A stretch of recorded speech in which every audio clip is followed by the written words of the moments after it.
Hi friends, this is your pal Scott Garibay, and today we are going to talk about Dungeons and Dragons, and we are specifically going to talk about Magic the Gathering, and we're going to begin speaking about every single Magic the Gathering 2026 set, but we're going to discuss it from the lens of Dungeons and Dragons.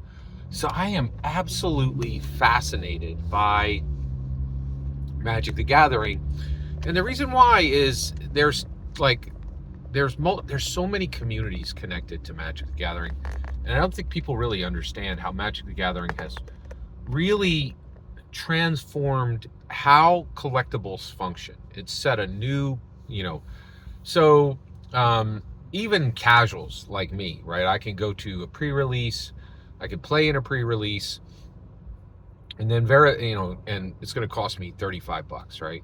Very easily, often I can flip 2 or 3 of the cards that I got in the pre-release for either 100% or even 150% of what I spent to play in the pre-release, and keep like 100 cards for myself, including many rares, all the commons and the uncommons, and that's the lowest level of Magic the Gathering resale, right?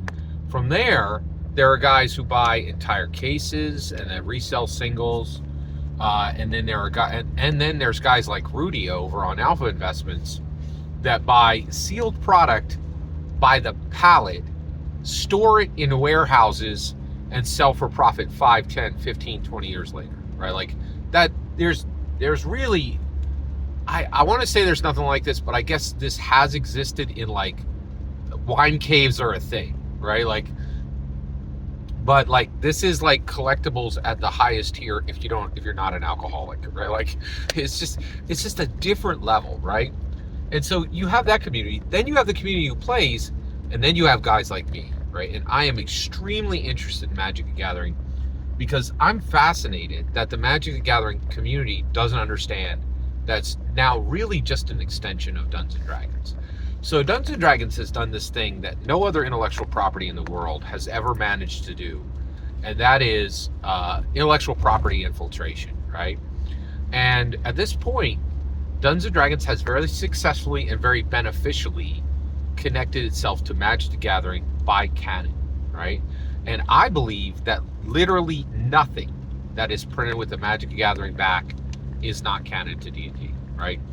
And so the only debate is how far canon stretches into Magic the Gathering. I believe it's every single thing with a Magic the Gathering back, and that goes even farther than that. It goes to the art cards, right? Like, it's incredible, right? So what I'm interested in is Magic the Gathering from two perspectives. I'm interested in Magic the Gathering from the perspective of business armor. Okay, so Magic the Gathering is a massive business armor suit.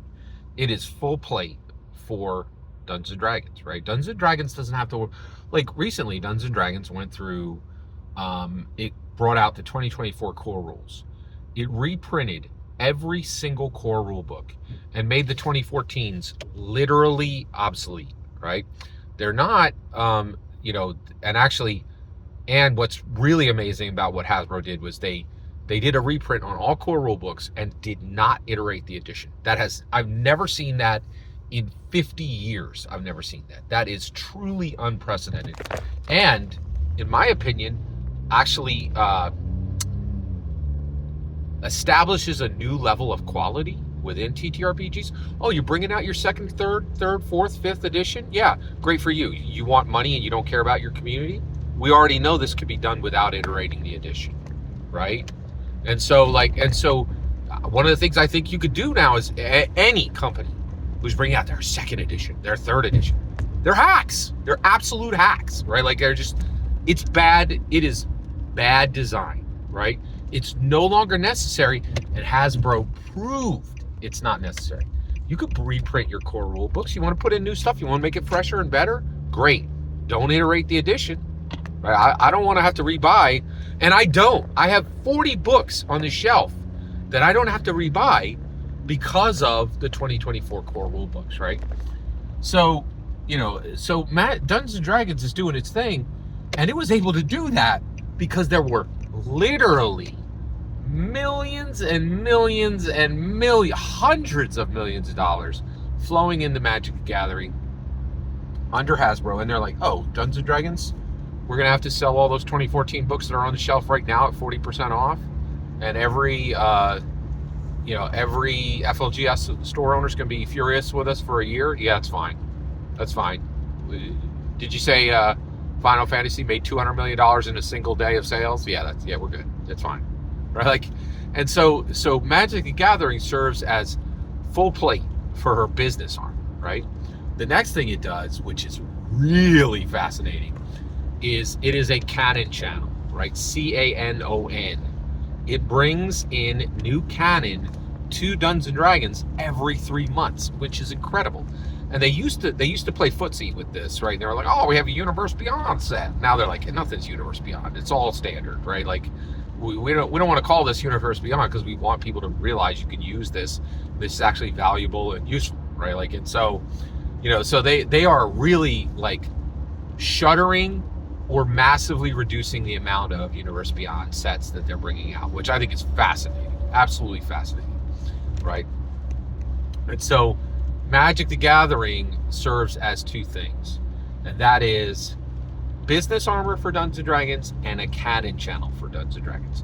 So because of that, I'm actually starting a new series, and I'm going to cover in depth every single set that is coming out in 2026, but from a Dungeon Master's perspective, what we can look forward to, what we should be excited about, what we need to be concerned about, all those kind of things. And I hope you'll go on that journey with me. Every single word you just heard in this video is my humble opinion. Nothing more, nothing less. The important part is when I get to hear your humble opinion. When you get in the comments and send your traffic. Please consider subscribing and have a fetch millennium.